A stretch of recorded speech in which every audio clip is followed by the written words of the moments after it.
Hello guys, welcome to Redditor's Revenge. Here we post amazing revenge stories daily. And if you want more content like this, please do subscribe to the channel and stay tuned with us. Moving on to our today's first story.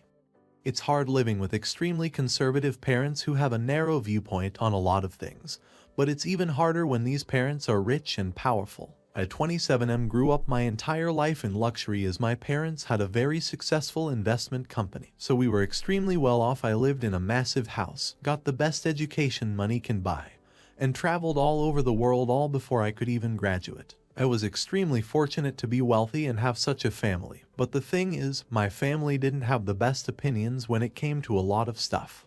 The thing is, even though my father built up the family himself, he wasn't very rich when he was growing up. He lived in an uneducated Midwestern household and the ideology affected him. Both he and my mom met at high school, so they both shared the ideology of their time and their town. They were very, very conservative to a degree that got to racism and lack of religious tolerance sometimes.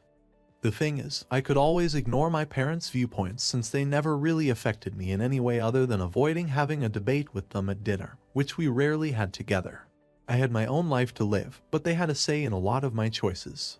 I wouldn't say they were over-controlling, but they didn't allow me complete freedom either. Their ideology made things awkward for me sometimes when I was at school since they didn't like a lot of my friends who came from other backgrounds and ethnicities. As long as my friends were white, Christian, and looked and dressed the way they liked, then they didn't have a problem with them. I remember one time, though, when I was in elementary school, I had an Arab friend. This was around 9/11 when I was 6 years old. He was a nice kid and his parents were wonderful. But after the attack happened, my parents banned me from ever hanging out with him again, and they threatened his parents that if he ever talks to me, they would report them. I was too young to understand what was happening, but as I grew older, I realized that this was extremely messed up. The kids switched schools a year later from all the bullying after my parents called everyone else's parents and made sure that they made their kids stop playing or hanging out with the Arab kid. This was only the tip of the iceberg sometimes. Other times, they would be extremely rude to waiters or salespeople if they were Mexican or Asian. My parents didn't like Mexicans very much, and they were very big supporters of a certain president who also didn't like them. To rebel against them, I grew up with a more liberal ideology and hated the way they treated others. In some subconscious way, I wanted to hang out with everyone they would disapprove of because I knew that they wouldn't like them. Things took a very big leap when I met a girl at work and I liked her. We both worked at my parents' company, of course. Even though I had a liberal mindset, I still kept some of the conservative and Catholic teachings of my childhood, such as no sex before marriage, so I decided to propose to her. I did it on my own and I knew that my parents would not approve, so it was a very big step that I was afraid of and knew I needed to get done with quickly. I didn't want to embarrass the girl, so I met with my family alone at dinner to tell them. I kept being vague about the whole thing at first and just told them that there was a girl, and that I'm planning on getting married to her. They were both very happy at first, but they kept on demanding that I tell them about her and show them a picture. This was the hard part, and after trying to prep them and saying that I loved her and that she's very nice and polite, they started getting worried and my mom's face shifted, telling me again to show her a picture. I pulled out my phone and showed them the picture of my Asian fiancé, and they lost it. They immediately refused and told me that I was out of my mind, telling me that there was no way this would happen. They kept telling me that she wouldn't share our culture or ideology, and that they don't trust Chinese people, even after I corrected them and told them that she was Japanese. They sprouted a bunch of racist nonsense and told me that she probably only wants to marry me for my money, because, and I quote, that's what these people are after. I had never seen them so up in arms about someone before, and after I tried to convince them, they told me that if I went through with this and married her, then they would disown me, cut me off from all the family money and my trust fund, and never want to see me again. I knew they would overreact, but I didn't expect it to be this bad. I told them fine and that I wouldn't see her again, but of course, I was just bluffing to buy myself time to find out what I would do. The thing is, they didn't even know that I had already proposed to her and met her family. I called her to tell her what happened and she got even more stressed about the whole thing, telling me that she would understand, but she wanted to meet with them herself to try to convince them. I didn't want her to do this, but I thought we would give it a shot. The next day, I told my family that I had changed my mind about her and that they were right. They calmed down and told me that they were glad I came to the right decision, but they didn't know what we had planned. I waited for them to calm down, and again, after having dinner, the doorbell rang and the housekeeper opened the door. My fiancé walked in, and the look on both my parents' faces was embarrassing. It was a look of pure anger and hatred. They immediately asked her what she wanted, and I begged them to just listen. She sat down and tried to explain the whole situation, but they would not have it. They got extremely defensive and kept telling her that there was no way in hell we would get married. They told her that they know she only wants to marry me for my money, and when she told them that she didn't care about money, they got insulted and told her that she was rude and that she came to insult them. Anytime I would try to interfere to calm things down, they would tell me off and go back to insulting her. The debate got so heated by the end that they used racial slurs and told her to get out of their house and go back to her country. Otherwise, they would call the police for trespassing on their property. My fiancé started to cry and got up to leave, but I followed her and confronted my parents, telling them that we were already engaged and that I would marry her regardless of what they thought. My parents were enraged and started yelling, kicking me out of the house too, and telling me that they never want to see me again and that I'd have no access to any of their money ever again. I stormed off with my fiancé and left, having no clue what to do next. I went over to stay at a friend's house, and after a few hours, they did it. They froze all of my bank accounts and credit cards, and I had nothing left. The job I had was at the company, so I knew that I would be automatically fired, and I didn't know how I would pay bills or rent or anything. The only thing I had left was my car and the clothes I was wearing, so I knew I'd have to readjust.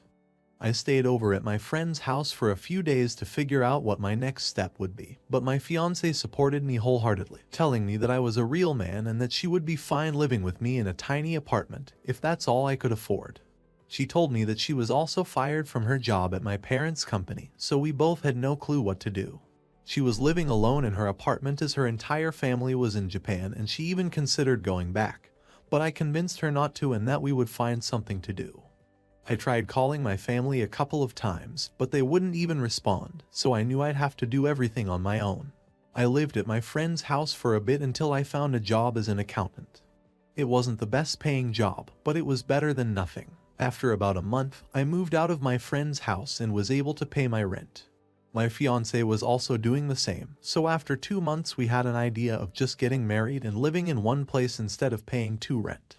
We got married in a very small ceremony that only a couple of friends and her parents from Japan attended. Meeting her parents was extremely awkward, but they seemed to approve and were proud of the fact that I was building myself up and how I stood up to my family. They saw it as more mature and more important than having money, which I was glad about. Marriage life was very difficult though. I wasn't used to doing anything on my own since we had a whole staff that did everything.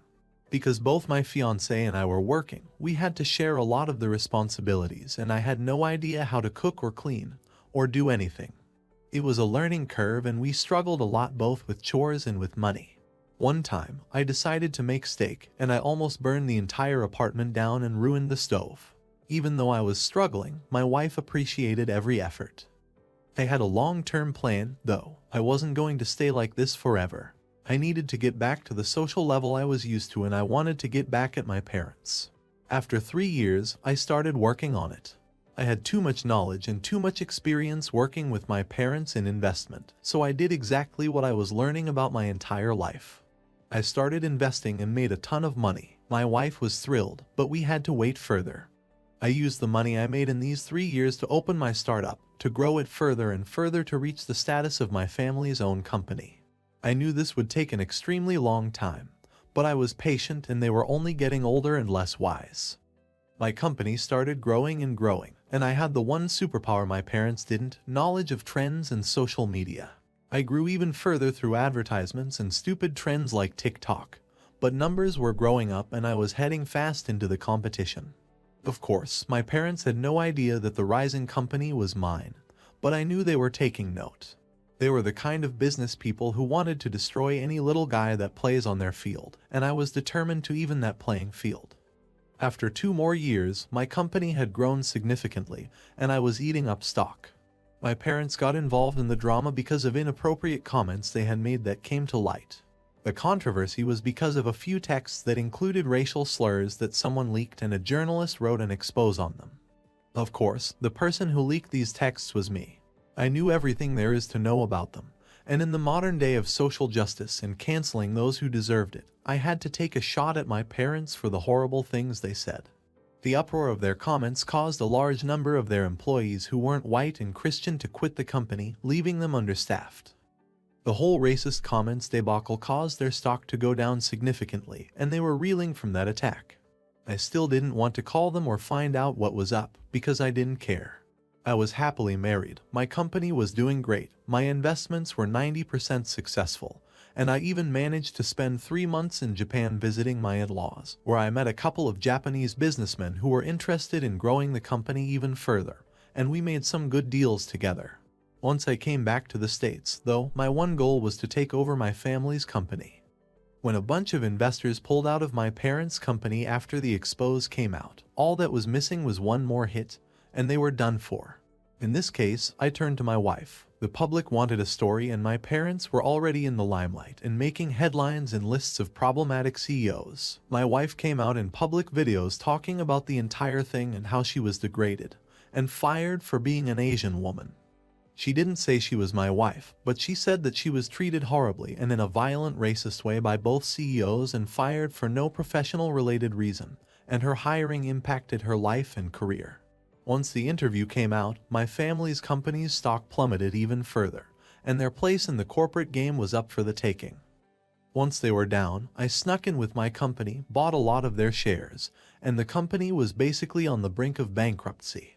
More and more employees kept leaving and a lot of them even turned to our company and told us stories about being treated by my parents. Because my parents weren't wise enough to hire a close circle of advisors and lawyers, they racked up a ton of lawsuits by former employees and even by my wife. The lawsuits cost them all the money they had left and they had to sell their house. Last I heard, they were staying at my dad's old tiny farm in Wyoming. I still hadn't talked to them all of this time, and all the news I was hearing came from sources in the public. After all that they suffered, though, it was time for me to strike and tell them everything. I sent them an anonymous invitation for an open house at my villa. I didn't think they would show since they were in a completely different city, but they never turned down a challenge. They showed up, looking all messy, and it was clear that the money hit was affecting them. They still had no idea who the host was and they kept asking around and nobody was helping them. Eventually, while they were standing in confusion on the ground floor, I started talking on the stairs and thanked them for coming. The look of shock on their face was the most satisfying thing I had ever seen in my life. I told them that I was the host and that they were invited out of sympathy for the losses they had suffered. I was pretty much gloating and I made fun of how they lost everything so fast, and they were still frozen solid and silent. The guests were soon laughing, and my parents were embarrassed and left in a hurry. I didn't want to go after them, but I wanted to confront them. A few days later, I went back to the farm in Wyoming where they were staying and I took my wife with me. From the moment we entered, we humiliated them for the karma effect that had happened. We told them that everything they were in now was because of their horrible, racist ideology and the way they treated my wife and others.